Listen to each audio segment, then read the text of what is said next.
everybody. Welcome to another episode of The Doctors. I'm Dr. Dolly. And I'm Dr. Derlick, and we are so excited that you've tuned in with us today. Yeah, we're going to be talking about a really special subject this time. I'm pumped. I have to say, I am excited to talk about this. Me too. This is something that is near and dear to my heart, and I am so fired up to tell you guys all about it. Me too. I'm excited to talk about it because it's something that we put in the back of our minds, we don't really think about, but it's a really important subject that we need to focus on, and that is rheumatic fever. So what is rheumatic fever? Do you know what rheumatic fever is?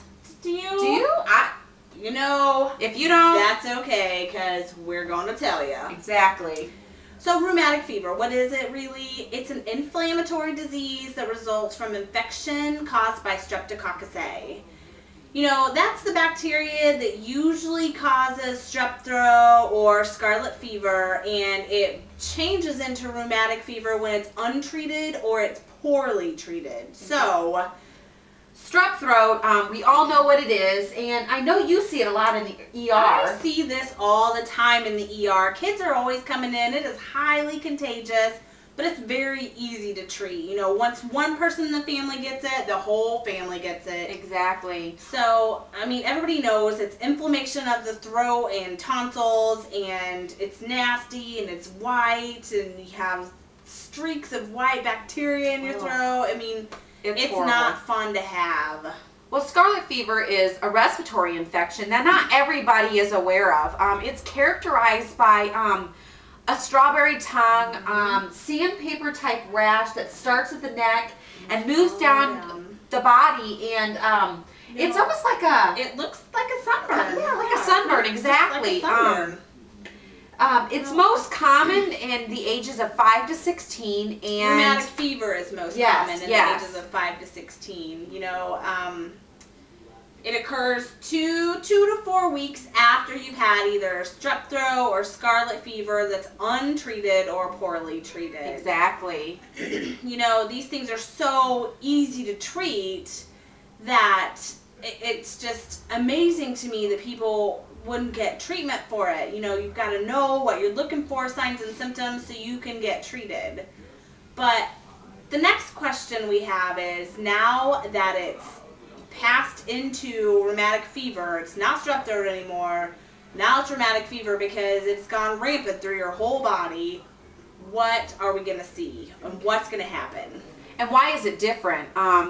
Because it affects like the heart, the joints, the skin, and the brain, but it mainly affects the heart. It causes stenosis and hardening of the valves, which eventually leads to valve replacements. Exactly, valve replacements. And my surgery buddies, they're all the time talking about their rheumatic fever patients.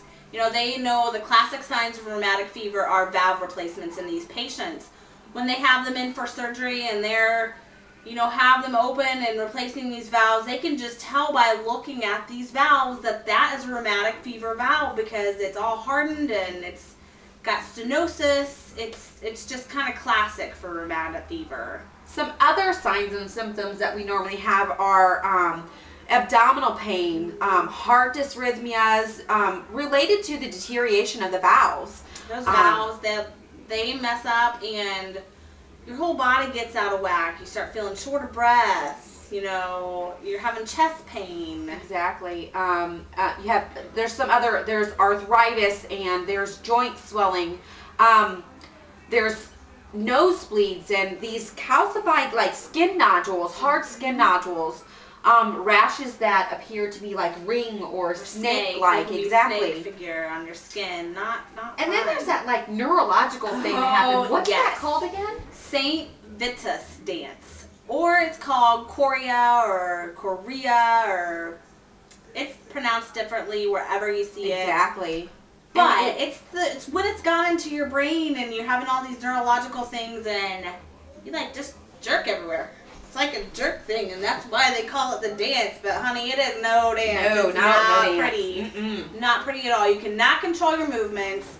You know, it's just not good signs and symptoms to have. It's just not a fun disease. But it can be treated easily with antibiotics, very easy treatment. such as penicillins and you know, you have to take all of your antibiotics. exactly. Though. I see this all the time in the ER when I'm working. A patient comes in and they've had an illness and they take 2 or 3 of their antibiotics and they think, oh, I'm feeling better. So exactly. they stop taking them. This is a very, very bad thing to do, because when you do, what are they creating? You're creating a superbug that makes you resistant to low antibiotics such as penicillins, causing you to have to take higher dosages such as vancomycin. And then we have to switch your dosage, and then we have to start all over from the beginning when we could exactly. have had it all taken care of with one antibiotic. So I really, really want to pound this in your head today, you know. That we do not skip a dose, do not pass go, and do not collect $200. You know, that's just bare, simple things you can do to treat your illness. Exactly. And our prevention is to just get treated early for the signs and symptoms of strep throat and scarlet fever. It's easy. You know, when you feel these symptoms coming on, don't just sit back and think, oh, I'll get better, it'll just pass. You know, sometimes it doesn't pass, and you need to seek treatment from your doctor. Exactly. And we can't help you if you don't come see us. Exactly.